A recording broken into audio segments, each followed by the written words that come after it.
কেন হবে না জানেন? আমাদের দেশের মিডিয়াগুলা ওই হিরো আলমকে ভাইরাল করে, ওই পরিমণির সন্তানের বাবাকে তাকে ভাইরাল করে, কিন্তু আমাদের এরকম ভালো শিক্ষামূলক একটা সংস্কারে, শিক্ষামূলক একটা কাজে আমি প্রত্যেকটা মিডিয়াকে চিঠি দিয়েছি।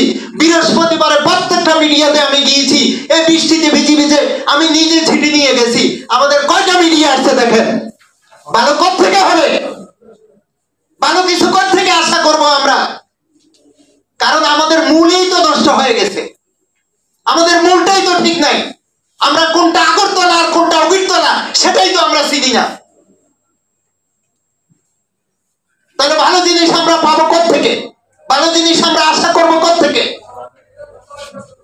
আমাদেরকে এই অবস্থায় যেতে হবে, কারণ আমাদের ভালো জিনিস হওয়ার মতো, ভালো জিনিস জানার মতো, চিনার মতো বিবেক আমাদের নাই। আমরা একসময় কত সুন্দর কবিতা বইয়ের মধ্যে পড়ছি, নদী যেমন দুই কূলে তার বিলিয়ে চলে জল, ফুটিয়ে তোলে সবার তরে শস্য ফুল ফল, তেমনি করে মোরাও সবে। এই কবিতার 4টা লাইন আপনি যদি ছাত্রদেরকে বুঝান, সে বুঝবে কিভাবে মানুষের ভালো করতে হবে। আমরা কি সেই কবিতাগুলা, সেই পংক্তিগুলা আমরা পড়ছি? পড়ি নাই।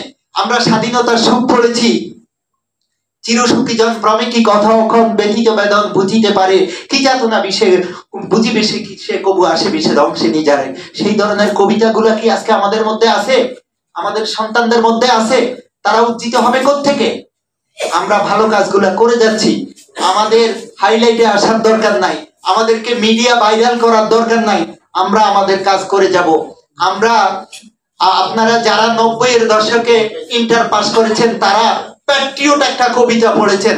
ইংরেজি সাহিত্যের মধ্যে 2টি কবিতা ছিল, একটা প্যাট্রিয়ট আর একটা ছিল প্যাট্রিয়টিজম।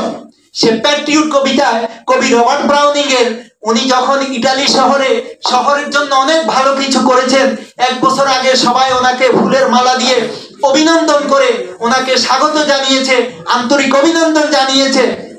জাস্ট 1 বছর পরেই ওনাকে একটা মিসআন্ডারস্ট্যান্ডিং এর কারণে ওনাকে যখন ফাঁসির মঞ্চে নিয়ে যাওয়া হচ্ছে, তখন উনি বলেছিলেন, I am don't worry, God will give my reward after my death if I have done something better for my country.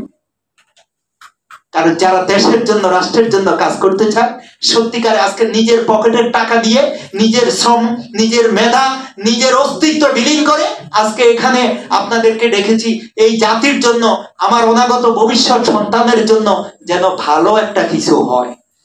সরকারি টাকা দিয়ে না, কারো অনুদানে না, বিদেশি অনুদানে না। আজকে 24 বছর ছাত্র কল্যাণ ট্রাস্ট চালাই, বাংলাদেশের এমন কোন লোক বলতে পারবে না যে বাবা ধরো এত ভালো কাজ করো, ধরো এই 10,000 টাকা দিছি। বিদেশি ফরেন ডোনেশন তো দূরেরই কথা। নিজের কাজ করে যাচ্ছি ভালো কিছু করার জন্য। ইনশাআল্লাহ যতদিন বেঁচে আছি ততদিন করব। আপনাদের সবার সহযোগিতা, সবার দোয়া যদি থাকে, আমাদেরকে ভালো কিছু করতে হবে। ভালো কাজের জন্য অংশীদারিত্ব কম হয়, ভালো জিনিসের প্রসার কম হয়, খারাপ জিনিসের প্রসার